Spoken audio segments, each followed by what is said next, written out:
I wanted to talk about Parshas Haman specifically and segulas in general, which are very negeya every single person today. As we know, everybody's always running to get a segula, and most segulas are either for refuahs or money or all kinds of things like that. As this upcoming Parsha B'Shalach talks about Parshas Haman, everybody knows the famous segula of Tuesday to say Parshas Haman Shnayim Mikra Echad Targum, which is a segula for Parnasa. Everybody makes sure to do it.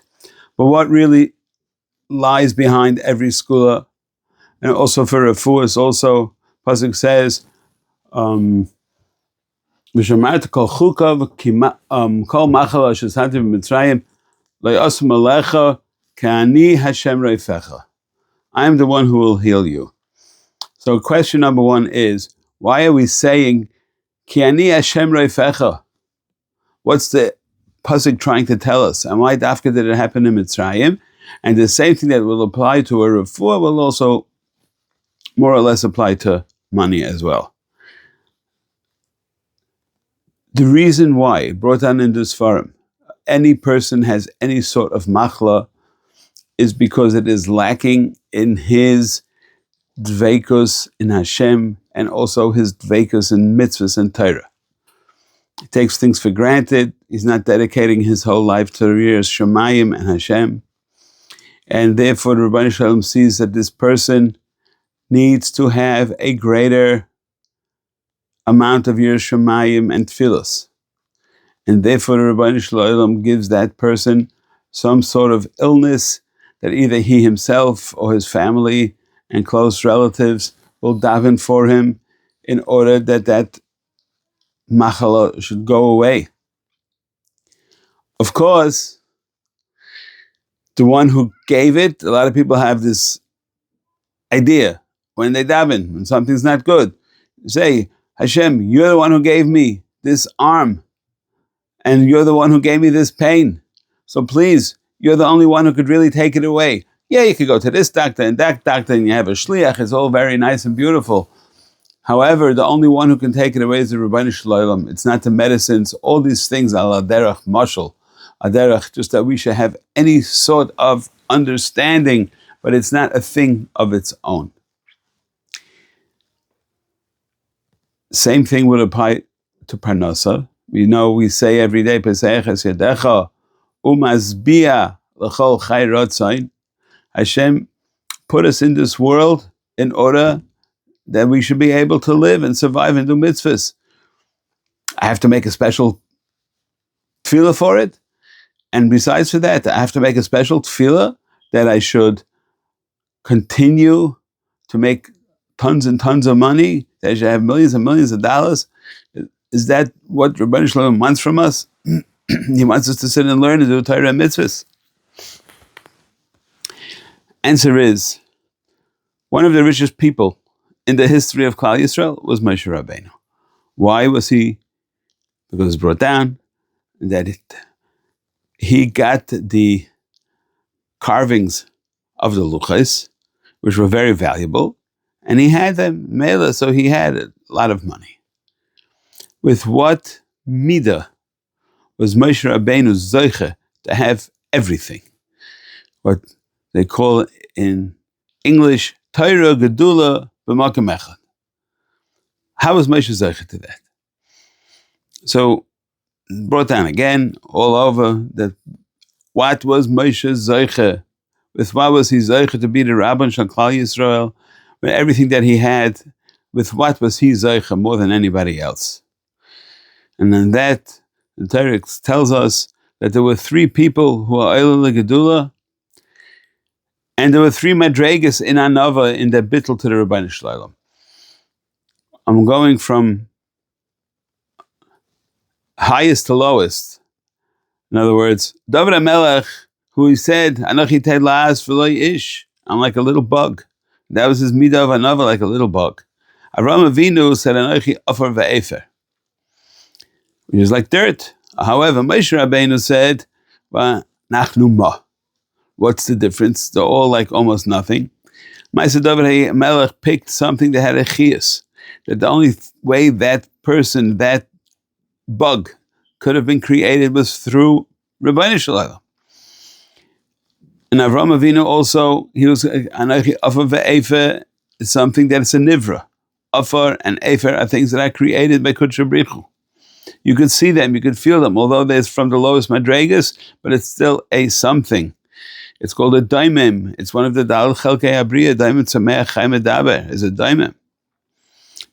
David HaMelech was a little bit higher madrega because Lamaisa it was a bug, and a bug is begeda chai. So that's certainly a higher madrega. Then, but Moshe Rabbeinu said, "V'anochi ma, v'nachnu ma." What does it mean, ma? But not any one of those four madregas, which is Daimim Tzameach Chaim Medaber, nachnu ma means that it's as if we're not here. There's nothing. What did he mean by that? Moshe Rabbeinu's relationship with the Rebbeinu Shalom was strictly one thing and one thing only, complete 1,000% his battles. In other words, he had no ratzon of his own. Only ratzon that he may have had was a ratzon of him willing to connect to the Rebbeinu Shalom. And after he was up in Shemayim, he saw the gadlus of Kodesh Brichu, so he realized Taka Nachnu Ma, and on that the pasuk answers him and says, "Ve'ish Moshe anav haya mikol adam." You could say the same thing. Why does Rebbeinu Shalom give somebody an illness, make them not feel good? Because the person is not mevatel himself completely to the Rebbeinu Shalom. He thinks he can do things on his own. He doesn't realize that everything that happens to him is coming 1,000% from the Rebbeinu Shalom. And by having to come 1,000% from the Rebbeinu Shalom, so what do we see from there? That the Rebbeinu Shalom wants you to be in that madrega at all times, and therefore he may give a person tzaris in order that the person should daven and get closer. Similarly, with money, if a person doesn't have money, he can't buy food, so he's going to daven and pour his harat Hashem, Rebbeinu Shalom, please give me enough sustenance. Even though I say Pesach Hasidecha, but it's not enough. I have to all these big expenses and I'm not able to manage it. So what am I going to do? And that the Rebbeinu Shalom will answer him and give him what he needs, but not b'teiras a schar. And that's very much spoken about by the Goin and many other Mefarshim. That, as we know, there's a thing called schar b'hai alma leika. There is no schar in this world. So why, if I did a lot of good things and good deeds, whether it be chesed or tzedakah, I should get so much money for tzedakah? If this leka is schar b'hai alma leika, so then what are we trying to do over here? I'm not getting schar. Answer is that anything that a person gets in this world is considered chesed gomer, including every breath you take. With what are you entitled to take that breath? That you paid so much, you did your avodas hakodesh is so good that you're able to demand chiyus, to demand life from the Rebbeinu Shalom? No, that's not how it works.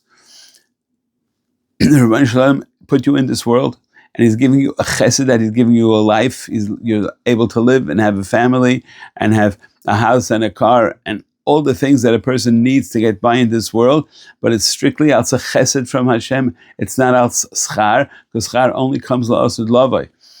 Now those who say, Rabbi Yitzchak Isaac Chava brings it, he says that everything that a person is getting in this world is borrowed against credit of his schar la'asud lavai. How much that is, of course, we don't know. We don't know what schar is, but we do know that anything that's shayach in this world will never be tiniest madrega compared to the schar we get in the next world. It just doesn't work, because we don't understand. If you think about it, all a person's pleasures and a person's displeasures in this world is all coming from his feelings. Feelings meaning is a physical pain, and then of course, which is much higher, is an emotional pain. Chas v'shalom, somebody loses a relative, the emotional pain is not imaginable. Somebody makes a chasana, gets married, the emotional pain, emotional pleasure is very, very high up. So that's not for Hayalma. Hayalma is only dealing, that's all things in this world. When I say not for Hayalma, in other words, it's not a schar for Hayalma. Anything that we're getting is not b'teres schar, it's b'teres chesed. Rebbeinu Shalom is doing us a chesed. With what are we entitled to that chesed? V'nachnu ma.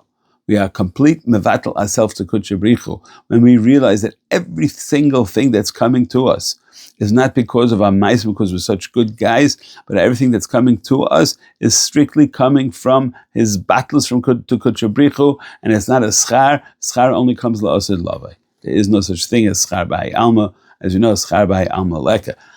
We see some people made it big and have the greatest lives and everything else, and some people don't.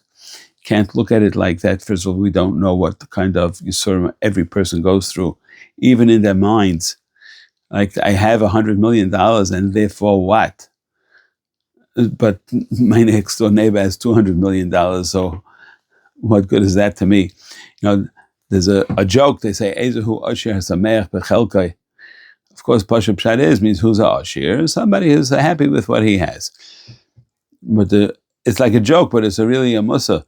Is Ezehu ashir hasameach bechelkai? Did you ever find a ashir that's sameach bechelkai? You'll never find a ashir sameach bechelkai, especially if his neighbor has more money than he does. So, on that note, what is the Ikka from Pashas Haman, which is really just a lesson in Emunah, that Klal Yisrael had no food to eat at any given time, and the only way they got food was what Moshe Rabbeinu, B'schus Moshe Rabbeinu, what Kadosh Baruch Hu made land on their front step. Or depending on how much their Emunah B'tachon was, they had to go around the corner or walk a mile to get it. But the Ikka Yesod we learn from Pashas Haman is that everything that we get is totally in 100% Emunah B'tachon from Kodesh Brichu. It's not coming because we're saying it meaninglessly. We do it anyways, can't hurt. But at the same time, we know that it's only coming. The reason why there's an Indian to say Pashas Haman every day as well is also it'll strengthen our Emunah and B'tachon. On that note, I say to be continued, but we should have a chizuk from it that we always know that everything we have is coming 1000% from Kodesh Brichu.